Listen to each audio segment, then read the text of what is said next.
क्या तुमने कभी महसूस किया है कि किसी स्त्री की आंखों में एक अनकही ऊर्जा छिपी होती है? जैसे वह केवल देख नहीं रही, बल्कि तुम्हारे भीतर झांक रही हो। वह ऊर्जा केवल सौंदर्य नहीं, केवल भावनाएं नहीं, वह शक्ति है। वह वही शक्ति है जिसे ऋषियों ने कुंडलिनी कहा, जिसे तांत्रिकों ने महाशक्ति और आधुनिक विज्ञान ने जीवंत ऊर्जा केंद्र का नाम दिया। आज हम उसी रहस्य की ओर बढ़ेंगे, स्त्री कुंडली जागरण के उस मार्ग पर जहाँ शरीर, मन और आत्मा एक ही बिंदु पर मिलते हैं। कहा जाता है कि हर स्त्री के भीतर एक सर्पाकार ऊर्जा सोई होती है, रीढ़ की हड्डी के आधार पर, मूलाधार चक्र में। तांत्रिक परंपरा में इसे कुंडलिनी कहा गया, अर्थात कुंडल मारकर बैठी हुई ऊर्जा। ये ऊर्जा तब तक निष्क्रिय रहती है जब तक चेतना उसे बुलाती नहीं, जब तक साधना उसे स्पर्श नहीं करती। और जब ये जागती है तो मनुष्य का समूचा अस्तित्व रूपांतरित हो जाता है। वह सीमाओं से मुक्त होकर ब्रह्मांड से जुड़ जाता है। पर यहाँ रहस्य यह है, स्त्री की कुंडलिनी पुरुष की कुंडलिनी से भिन्न होती है। पुरुष की ऊर्जा प्रवाह की तरह है, बाहर की ओर गतिशील, पर स्त्री की ऊर्जा व भंवर की तरह है, भीतर की ओर घूमती हुई, अपने केंद्र में समा जाने वाली। जहाँ पुरुष खोजता है, स्त्री जागती है। प्राचीन भारत में ये जान छिपा नहीं था। देवी उपासना, योगिनी साधना, नवरात्रि के 9 रूप, सब इसी स्त्री शक्ति के 9 स्तरों के प्रतीक थे। हर देवी केवल पूजा का विषय नहीं थी, वह स्त्री कुंडली के एक चरण का प्रतीक थी। जैसे काली जो अज्ञान के अंधकार को नष्ट करती है, वह मूलाधार की शक्ति है। तारा जो दिशा दिखाती है, स्वादिष्ठान की। भुवनेश्वरी जो सृष्टि का विस्तार करती है, मणिपुर चक्र की शक्ति है। ललिता जो प्रेम और आनंद की अधिष्ठात्री है, अनाहत चक्र की ऊर्जा है। और इस तरह देवी के हर रूप में स्त्री के भीतर की कुंडली के स्तर झलकते हैं। अब जरा इसे विज्ञान की दृष्टि से देखो। आधुनिक न्यूरोसाइंस कहता है कि हमारी रीढ़ में न्यूरॉन नेटवर्क का ऐसा केंद्र है जो ऊर्जा ट्रांसफर के लिए जिम्मेदार है। जब ध्यान, श्वास और भावना एक निश्चित लय में आ जाते हैं तो शरीर में विद्युत चुंबकीय प्रवाह बदलने लगता है। यानी जो तांत्रिक भाषा में ऊर्जा जागरण है, वही वैज्ञानिक दृष्टि में नर्वस सिस्टम एक्टिवेशन है। यह जागरण एक प्रकार की बायो इलेक्ट्रिक क्रांति है जो चेतना को नए स्तर पर पहुंचा देती है। स्त्री के लिए यह प्रक्रिया अलग है, क्योंकि उसका शरीर और चित्त दोनों चंद्र आधारित है। जहां पुरुष की चेतना सूर्य की तरह बहिर्मुखी है, स्त्री की चेतना चंद्र की तरह अंतर्मुखी। यानी स्त्री का जागरण बाहर कुछ करने से नहीं, भीतर उतरने से होता है। वह साधना नहीं करती, वह समर्पण करती है। वह ऊर्जा को नियंत्रित नहीं करती, उसे बहने देती है।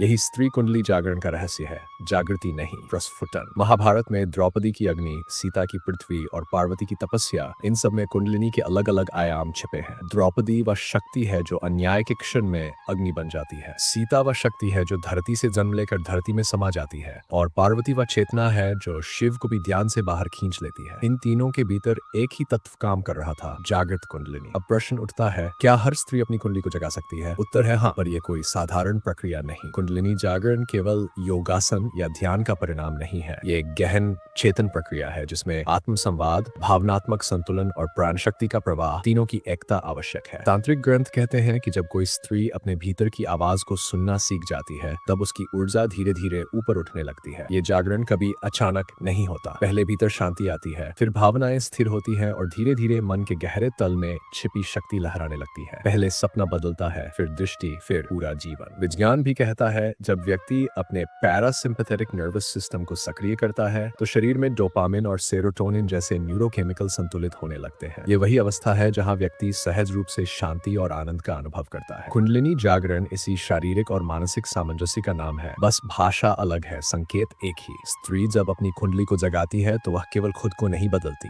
वह अपने चारों ओर की दुनिया को बदल देती है। उसकी उपस्थिति से ही वातावरण में स्थिरता और प्रकाश फैलता है। वह केवल मां नहीं, एक माध्यम बन जाती है, सृष्टि को शक्ति देने वाला स्रोत। इसलिए कहा गया, यत्र नार्यस्तु पूज्यन्ते रमन्ते तत्र देवता, क्योंकि वहां केवल पूजा नहीं, ऊर्जा प्रवाह होता है। अब सवाल उठता है, यह कुंडली जागरण कैसे आरंभ किया जाए? तांत्रिक मत कहता है यह मार्ग गुरु की दृष्टि से प्रारंभ होता है। विज्ञान कहता है यह मार्ग चेतना की लय में प्रवेश करने से शुरू होता है। दोनों के बीच का संगम है स्व साक्षात्कार, आत्मज्ञान। जब स्त्री अपने भीतर झांकती है, अपनी पीड़ा, अपनी संवेदना, अपनी भूली हुई इच्छाओं को स्वीकार करती है, तब उसकी कुंडलिनी उस स्वीकृति की रोशनी में जागती है। शरीर में 7 प्रमुख ऊर्जा केंद्र बताए गए हैं, मूलाधार से लेकर सहस्रार तक। हर केंद्र एक अनुभव, एक सबक और एक मुक्ति का प्रतीक है। मूलाधार भय से मुक्ति, स्वादिष्ठान इच्छाओं का संतुलन, मणिपुर आत्मविश्वास का प्रकाश, अनाहत प्रेम और करुणा का विस्तार, विशुद्ध सत्य की अभिव्यक्ति, आज्ञा अंतर्जान का द्वार, सहस्रार ब्रह्मांड से एकत्व। सत्री का मार्ग इन सातों को पार करते हुए भीतर के शिव से मिलने का मार्ग है, क्योंकि हर जागृत स्त्री के भीतर अंततः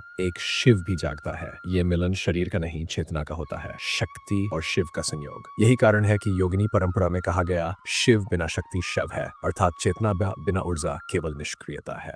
आधुनिक मनोविज्ञान इस बात की पुष्टि करता है कि जब व्यक्ति अपने भीतर की सप्रेस्ड इमोशंस को मुक्त करता है तो उसका नर्वस सिस्टम संतुलित हो जाता है। वही प्रक्रिया तंत्र में ऊर्जा का ऊपर उठना कही गई है, अर्थात कुंडलिनी जागरण कोई चमत्कार नहीं, यह चेतना का विकास है। विज्ञान इसे साइकिक इवोल्यूशन कहता है, तंत्र इसे देवी का नृत्य कहता है। स्त्री जब अपनी कुंडली को जगाती है तो वह भीतर के पुरुष और सत्री तत्वों संतुलित करती है। यह वही क्षण है जहाँ से सृजन आरंभ होता है। वह केवल जीवन देने वाली नहीं, जीवन की दिशा देने वाली बन जाती है। उसकी दृष्टि बदल जाती है, वह देखती नहीं, अनुभव करती है। कभी कभी ये जागरण पीड़ा से भी शुरू होता है, क्योंकि ऊर्जा पहले अंधकार को साफ करती है, फिर प्रकाश फैलाती है। तंत्र कहता है दुख ही द्वार है। जब स्त्री अपने दुख को ज्ञान में रूपांतरित कर देती है तब वह साधक नहीं, साधना बन जाती है, वह स्वयं मार्ग बन जाती है। और यही विज्ञान भी झुक जाता है, क्योंकि मनोविज्ञान कहता है कि जब व्यक्ति अपने भीतर के शैडो सेल्फ को स्वीकार कर लेता है तो चेतना का नया स्तर खुलता है। इसे मॉडर्न थेरेपी में इंटीग्रेशन कहा जाता है। यही तंत्र में पूर्णता है। इसलिए स्त्री कुंडली जागरण का अर्थ है अपने भीतर के हर रूप को स्वीकारना। कभी देवी, कभी दानवी, कभी माँ, कभी योगिनी, सभी रूप उसी चेतना के आयाम हैं। जागरण तब नहीं होता जब हम प्रकाश खोजते हैं, बल्कि जब हम अंधकार से भागना बंद कर देते हैं। और जब ये शक्ति पूरी तरह जागती है तब स्त्री केवल व्यक्ति नहीं रहती, वह स्थिर तूफान बन जाती है, शांत मगर अपार। उसकी उपस्थिति से शब्दों से पहले अर्थ जागने लगते हैं। यही वह अवस्था है जिसे योगिनी चक्रों में पूर्ण जागरण कहा गया। विज्ञान भी अब इस रहस्य के पास पहुंच रहा है। क्वांटम बायोलॉजी कहती है कि चेतना केवल मस्तिष्क में नहीं, पूरे शरीर के सूक्ष्म कोशिकाओं में स्पंदित होती है, और जब यह स्पंदन लय में आता है तो व्यक्ति का ऑरा बदल जाता है। इसी को तंत्र ने दीप्ति कहा, जो जागृत साधिका के चारों ओर चमकती है। स्त्री कुंडली जागरण इसलिए केवल व्यक्तिगत यात्रा नहीं,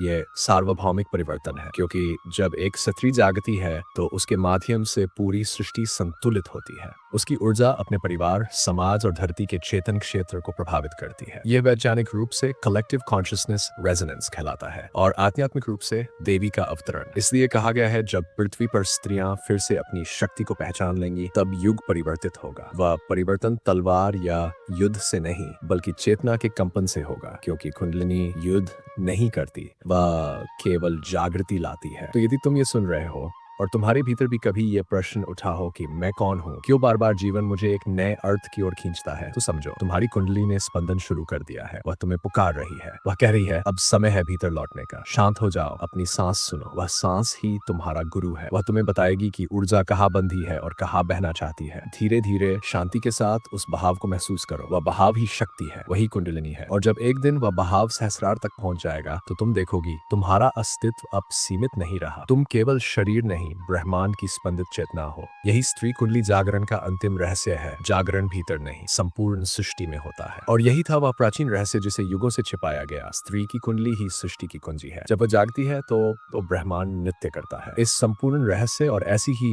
अद्भुत कथाओं को जानने के लिए हमारे चैनल मिथोलॉजी सीक्रेट से जुड़िए, जहाँ हर कथा के पीछे छिपा है विज्ञान, दर्शन और रहस्य का संगम, क्योंकि हर रहस्य एक सत्य की ओर ले जाता है, बस उसे देखने की आंख चाहिए।